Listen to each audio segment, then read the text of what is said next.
Hello and welcome back to Talking Shakers, our weekly look at the goings-on at Gigg Lane. Right, well, let's talk to our man in the know, Mark Higginson. Well, not a great result at the weekend, but certainly two sides maybe disproportionate in size and resources. Well, I suppose that's what you've got to look at, really. It's certainly what Richie Barker was emphasising after the game. Bury, they did okay in the first 20-30 minutes, but Sheffield United, they overpowered them. They're a good team. Players like Stephen Quinn, I rated him when he was playing in the Premier League a few years ago, and to see him in League One against Bury, it's nice to play these teams. It's not nice to get beat 4-0, that's for sure. Bury just had to put that to one side now. They did okay. Move on, basically. A couple of new signings sort of integrating their way into the team. Is it difficult in that respect as well, still trying to gel? Well, that's the thing really, Mark. You've got Ryan Lowe and Damien Mazika leaving, and then you've put 3 new players into the team. Sean Harrod was on the bench, but Giles Colt looked good, to be fair. Got to take some positives from that. He did very well.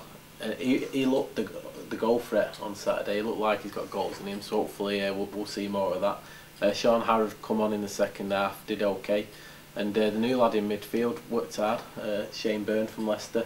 There were some positives to be taken, but it does take time to bed in. I mean, Ryan Lowe, Damien Mazika, took them time to become part of the team that got promotion. It didn't happen overnight, and it will take a few games, but I'm sure it'll happen for the lads. Regardless of what happened at the weekend, it was always going to be how do Bury cope without Lowe, without Mazika. It's going to be a while before that heals, really, isn't it? Because it's such a big blow for the club in many respects. Of course, it's 2 quality players. That's why they've got the moves.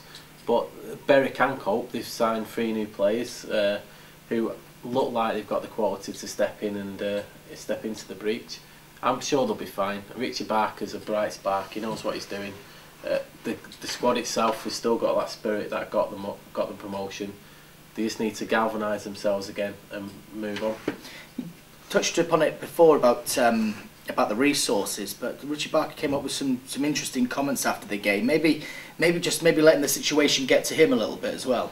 Yeah, he did say you can't really come to these places and compete. I think he meant financially that Bury and Sheffield United compete, but when you go out on the pitch, it's 11 against 11, and that's not the kind of attitude that got Bury promoted against teams with bigger budgets last season. And also they beat Sheffield United this year. Sheffield United who come in and steal the best striker. So I mean, Bury they shouldn't have an inferiority complex. They're a good team, a lot of good players in that team, and I'm sure Richie, it was just the emotions of the game, getting beat 4-0. It was his first defeat really, so he let that get to him a bit, but they'll be fine. They'll be fine. Well, next up, one they should be getting themselves up for, and I think one former Bury manager used to say they don't come much bigger than Bury versus Rochdale, but there we are. Well, they don't. If you're from Bury or Rochdale, it's the game. Rochdale pretty much done what Bury have done in the last couple of seasons. They put together a young squad on a little budget and got promotion. Did very well last season. They got a new manager. Steve Eyre. Steve Eyre, that's the one, yeah. And they've not hit it off straight away, but I'm sure they'll be fine. But on Saturday, I'm rooting for Bury. The fans want to beat Rochdale. They'll do it.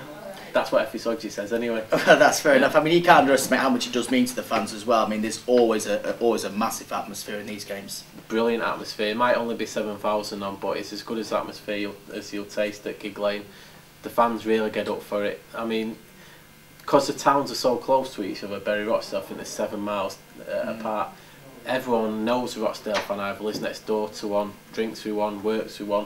So there's a lot at stake, a lot of bragging rights, and Bury have had a good record over the years, and over the last few years in this fixture, I've always enjoyed reporting on it, and I'm sure Bury will do it. Yeah. How about a prediction? A prediction? Oh, you put me on the spot there, but they'll bounce back. The one thing about Bury in the last few years, when they've had a bad defeat, they've always bounced back. They don't tend to lose 2 or 3 on a row.